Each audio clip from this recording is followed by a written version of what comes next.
ಒಬ್ಬ ನರಕದಲ್ಲಿ ತುಂಬಾ ಕಷ್ಟಪಡ್ತಾ ಇದ್ನಂತೆ. ಆಗ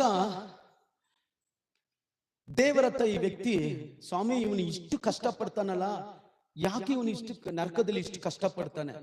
ಯೇಸು ಸ್ವಾಮಿ ಹೇಳಿದ್ರು, ಎಷ್ಟು ಅವಕಾಶ ಕೊಟ್ಟ ಅವಳಿಗೆ ಬದಲಾಗಕ್ಕೆ, ಎಷ್ಟು ಅವಕಾಶ ಕೊಟ್ಟ ಅವನಿಗೆ. ನನ್ನ ಸೇವಕರು ಎಷ್ಟು ಪ್ರಸಂಗ ಮಾಡಿದ್ರು, ಮನೆಗೆ ಹೋದ್ರು, ಮಾತಾಡಿದ್ರು, ಬುದ್ಧಿ ಹೇಳಿದ್ರು, ಅವರು ತಿದ್ದಿದ್ರು, ಆದ್ರೂ ಅವನು ಸರಿ ಹೋಗಿಲ್ಲ. ಕೊನೆ ಕ್ಷಣವರೆಗೂ ಅವನಿಗೆ ಅವಕಾಶ ಕೊಟ್ಟೆ, ಅವನಾದರೂ ರೆಡಿ ಆಗಿಲ್ಲ. ಈಗ ನರಕದಲ್ಲಿ ಕಷ್ಟ ಅನುಭವಿಸ್ತದೆ. ನಮ್ಮ ಜೀವಿತ ಸರಿಪಡಿಸಿಕೊಳ್ಳೋದು ಬಹಳ ಮುಖ್ಯ. ನಮ್ಮ ಲೈಫ್ ಸರಿಪಡಿಸಿಕೊಳ್ಳೋದು ಬಹಳ ಮುಖ್ಯ. 2 ಸಾಮ್ಯಗಳ ಪುಸ್ತಕ 3:27 ಹೇಳ್ತದೆ, ಅವನ ವಂದನೆ ಎಂಥದಂತೆ. 2 ಸಾಮ್ಯ